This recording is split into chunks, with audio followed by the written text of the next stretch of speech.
Oke, masuklah kita kepada materi kita kali ini, yaitu tentang kesetimbangan kimia, atau lebih tepatnya tentang pergeseran kesetimbangan. Jadi nanti akan kita pelajari faktor-faktor yang memengaruhi daripada pergeseran kesetimbangan. Adapun faktor yang pertama yaitu konsentrasi. Nanti kalau konsentrasi itu dia biasanya dalam molaritas, di mana untuk mencari molaritas itu rumusnya adalah mol per volume. Ya, di mana molaritas rumusnya mencarinya mol per volume. Nanti untuk konsentrasi ini hanya berpengaruh kepada yang wujudnya gas dan larutan saja. Ya, AQ ini itu wujud untuk yang wujudnya larutan. Kemudian yang kedua ada tekanan. Tekanan ini akan berpengaruh kepada yang wujudnya gas. Kemudian ada yang volume berpengaruh kepada yang wujudnya gas dan larutan. Nah, untuk suhu nanti tidak mempengaruhi pada wujud, tapi mempengaruhi kepada sifat daripada reaksi tersebut. Apakah reaksi itu endotherm ataupun reaksi itu adalah exotherm. Seperti yang sudah kita pernah bahas sebelumnya, kalau reaksi endotherm maka delta H-nya positif. Sementara kalau reaksinya exotherm berarti delta H-nya negatif. Ya, kemudian yang terakhir yang mempengaruhi pergeseran daripada kesetimbangan itu adalah katalis. Untuk materi yang akan kita bahas tentang kesetimbangan kimia pada kali ini, atau lebih tepatnya bisa dikatakan pada submateri pergeseran kesetimbangan. Nah, untuk yang konsentrasi pertama sekali yang akan kita bahas untuk yang mempengaruhi pergeseran kesetimbangan adalah konsentrasi, di mana kalau konsentrasi itu molaritas, ya, rumus untuk mencari molaritas adalah mol per volume, dan berpengaruh kepada yang wujudnya gas ataupun larutan saja. Berarti di luar daripada gas dan larutan itu tidak mempengaruhi kalau konsentrasinya dinaikkan atau konsentrasinya diturunkan. Jadi kalau konsentrasi itu biasanya dibuat dalam kurung petak seperti ini, itu biasanya tanda konsentrasi. Nah, kalau konsentrasi ditambah atau konsentrasi dinaikkan, maka kesetimbangan akan bergeser dari ruas. Sementara kalau konsentrasi dikurangi, maka kesetimbangan akan bergeser ke ruasnya. Contoh ya, misalnya ada reaksi seperti ini, 2A tambah B menjadi C tambah 3D. Bisa kita lihat di sini, untuk yang A itu wujudnya gas, B wujudnya larutan, C wujudnya padat atau solid, yang D wujudnya adalah gas. Bisa kita lihat bahwasanya kalau konsentrasi dinaikkan atau diturunkan, atau dibuat perubahan konsentrasi, maka hanya akan berpengaruh kepada yang wujudnya gas atau larutan saja. Nah, sebelum lebih dalam kita bahas lagi bahwasanya dalam suatu reaksi itu ada dia ruas kiri dan ruas kanan. Kalau yang sebelum tanda panah disebut dengan ruas kiri, setelah tanda panah disebut dengan ruas kanan. Jadi, bagaimana kalau misalnya konsentrasi A yang mau ditambah? Ini konsentrasi A mau ditambah. Nah, kalau konsentrasi tadi ditambah, rumusnya adalah kalau konsentrasi ditambah, kesetimbangan bergeser dari ruasnya A berada di ruas kiri. Bergeser dari ruasnya berarti ke ruas kanan.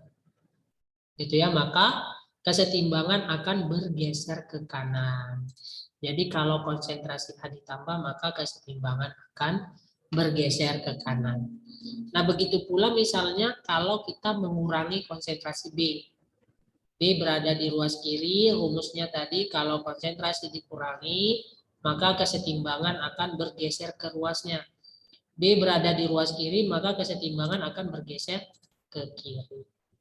Itu adalah cara untuk menentukan kesetimbangan itu bergeser ke arah mana. Kalau konsentrasinya dirubah, apakah konsentrasinya dinaikkan atau diturunkan, atau dikurangi, ditambah atau dikurangi. Jadi contoh selanjutnya, bagaimana kalau kita menambah C. Kalau C ditambah, maka kesetimbangan tidak akan bergeser ke kiri atau ke kanan. Kenapa? Karena C wujudnya adalah solid atau padat. Sementara kalau konsentrasi dirubah, baik itu dinaikkan, ditambah atau dikurangi, maka hanya akan berpengaruh kepada yang wujudnya gas ataupun larutan saja. Sementara C di sini wujudnya adalah solid. Jadi kesetimbangan tidak bergeser. Itu tadi yang untuk konsentrasi. Kemudian yang kedua yang kita bahas adalah tekanan. Nah, untuk tekanan berpengaruh hanya kepada yang wujudnya gas saja. Bagaimana cara menentukan tekanan? Kalau tekanan dirubah, misalnya tekanan itu ditambah atau dinaikkan tekanannya pada wadah, reaksi itu terjadi, maka kesetimbangan akan bergeser ke koefisien yang kecil. Sementara kalau tekanan itu dikurangi, maka kesetimbangan akan bergeser ke koefisien yang besar. Contoh reaksinya sama seperti yang tadi ya, A tambah B menjadi C tambah D, A wujudnya gas, B wujudnya larutan, C wujudnya solid, D wujudnya gas. Nah, jika tekanan dinaikkan, kesetimbangan bergeser ke koefisien kecil. Jika tekanan diturunkan, kesetimbangan bergeser ke koefisien yang besar. Jadi, dalam reaksi ini kita tentukan dulu. Di sebelah atau di ruas kiri, itu jumlah koefisiennya berapa. Di ruas kanan, jumlah koefisiennya berapa. Di sebelah kiri, jumlah koefisiennya ada 2. Yang ini 2A. Sementara yang B sebenarnya ada satunya di sini. Tapi karena B itu wujudnya larutan, maka tidak dihitung. Karena tadi kan, kalau tekanan dirubah, maka hanya akan berpengaruh kepada yang wujudnya gas saja. Nah, yang wujudnya gas sajalah yang kita tentukan di sini. Bahwasanya koefisien di ruas kiri itu ada 2. Koefisien yang di ruas kanan ada 3. Jadi yang C tidak dihitung. Tidak dihitung atau tidak kita ikut sertakan. Ya, jadi yang kita ikut sertakan hanya koefisien yang punya si D saja, yaitu ada 3. Nah, kalau tekanan dinaikkan, maka kesetimbangan akan bergeser ke koefisien yang kecil. Kebetulan koefisien yang kecil itu ada di ruas kiri, maka kesetimbangan bergeser ke ruas kiri. Nah, jadi contoh lagi misalnya ini ada reaksi 2A tambah B menjadi C tambah D, ya kita bisa lihat di sini keseluruhan wujudnya adalah gas. Berarti yang di sebelah kiri koefisiennya ada 3. Punya si A ada 2, punya si B sebenarnya ada 1 tidak bisa ditulis, jadi 2 tambah 1 adalah 3. Sementara yang di sebelah kanan koefisiennya ada 4. Punya si C ada 1, punya si D ada 3, jadi 1 tambah 3 4. Nah, tadi sudah kalau tekanan dinaikkan bagaimana, kalau tekanan diturunkan maka kesetimbangan bergeser ke koefisien yang besar. Kebetulan koefisien yang besar itu berada di ruas kanan, maka kesetimbangan bergeser ke kanan. Atau ke arah produk juga boleh. Karena tadi kan di ruas kiri itu adalah reaktan, di ruas kanan itu adalah produk. Ya. Nah, jadi contoh gini ya, contoh satu lagi. Ada reaksi 2A tambah B menjadi C tambah D. Sama-sama kita lihat di sini wujudnya, kita perhatikan dulu. Yang A gas, yang B gas, yang C solid, berarti ini nggak ikut ya. Sementara yang D itu gas. Jadi yang akan kita perhitungkan atau yang akan kita ikut sertakan dalam reaksi ini kalau tekanan dirubah, baik itu dinaikkan ataupun diturunkan adalah A, B, dan D saja. C tidak dihitung. Berarti kita lihat dulu. Koefisiennya yang di sebelah kiri ada 3, ya. Punya si A 2, punya si B 1. Ingat ya, kalau 1 tidak harus ditulis, jadi 2 tambah 1 3. Kemudian yang di ruas kanan juga 3 sama. Koefisien yang di kanan juga 3. Jadi kalau seandainya sama, atau misalnya seperti contoh ini, jumlah koefisien di kiri dan di kanan sama-sama 3, maka jika tekanan diturunkan, kesetimbangan tidak akan bergeser. Begitu pula jika tekanan dinaikkan, juga kesetimbangan tidak bergeser. Jadi kalau jumlah koefisien di kiri dan di kanan itu sama, tekanan dirubah, maka kesetimbangan tidak akan terjadi perubahan atau tidak bergeser ke kanan ataupun ke kiri. Ini adalah untuk yang kedua, tekanan, ya. Kemudian kita masuk ke yang ketiga atau volume. Volume adalah merupakan kebalikan daripada tekanan. Ya, tapi berpengaruhnya kepada yang wujud gas dan larutan. Kalau tekanan tadi hanya berpengaruh kepada yang wujud gas saja. Ya, tapi kalau untuk volume bukan hanya gas, tapi untuk yang larutan juga berpengaruh. Jadi kalau volume diperbesar, maka kesetimbangan akan bergeser ke koefisien yang besar. Kalau volume diperkecil, maka kesetimbangan akan bergeser ke koefisien yang kecil. Contoh reaksinya seperti ini. Jadi kalau volume dinaikkan, kesetimbangan bergeser ke koefisien yang besar. Kalau volume atau jika volume diturunkan, kesetimbangan bergeser ke koefisien yang kecil. Jadi contoh reaksi di sini kita bisa lihat 2A tambah B menjadi C tambah 3D. Gas, larutan, gas, dan gas.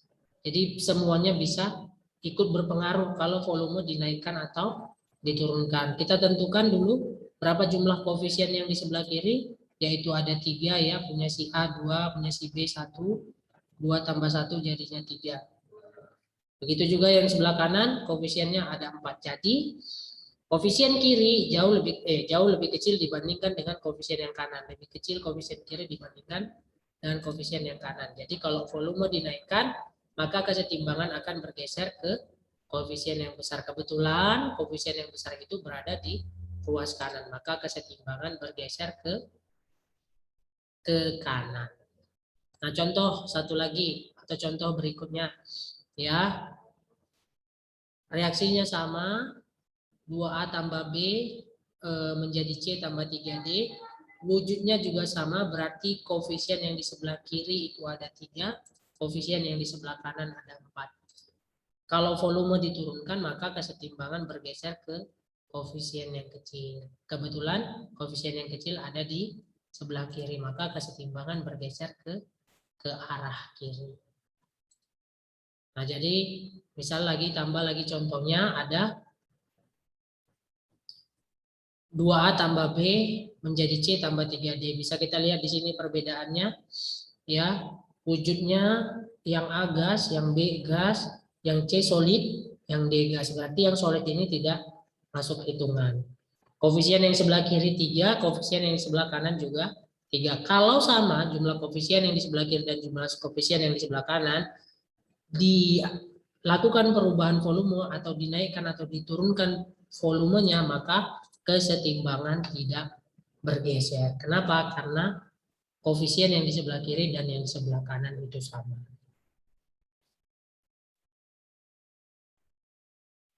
Kemudian untuk yang keempat itu adalah suhu. Nah, kalau suhu tidak mempengaruhi wujud. Suhu itu mempengaruhi daripada sifat reaksinya. Apakah reaksi itu endotherm ataukah reaksi itu exotherm. Kalau endotherm, ciri-cirinya, salah satu cirinya adalah delta H-nya positif. Kalau exotherm, salah satu cirinya delta H-nya adalah negatif. Contoh reaksi ya.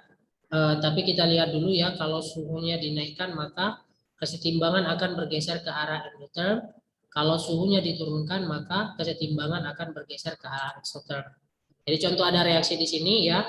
Kita lihat bahwasannya delta H-nya positif. Maka reaksi ini adalah reaksi endotherm. Atau boleh kita katakan yang endotherm itu yang ada di ruas kanan. Karena di ruas kanan endotherm, maka di ruas kiri adalah exotherm.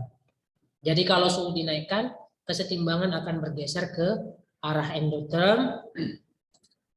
Kalau suhu diturunkan, kesetimbangan akan bergeser ke exotherm. Ya, contoh ini ya, masih sama reaksinya, berarti ya, di ruas kiri itu adalah exotherm, di ruas kanan adalah endotherm. Nah, misalnya kita dalam reaksi ini suhunya kita naikkan, maka kesetimbangan akan bergeser ke endotherm. Kebetulan yang endotherm itu berada di ruas kanan, maka kesetimbangan bergeser ke ruas kanan. Nah, contoh lagi masih reaksi yang sama, ya berarti ruas kiri exotherm, ruas kanan endotherm. Nah, tadi sudah kita buat contohnya bagaimana kalau suhunya dinaikkan, sekarang bagaimana kalau suhunya diturunkan. Maka kesetimbangan akan bergeser ke exotherm. Nah, kebetulan exothermnya berada di ruas kiri, maka kesetimbangan bergeser ke kiri. Itulah tadi ada 4 yang merupakan yang mempengaruhi daripada pergeseran kesetimbangan. Terima kasih.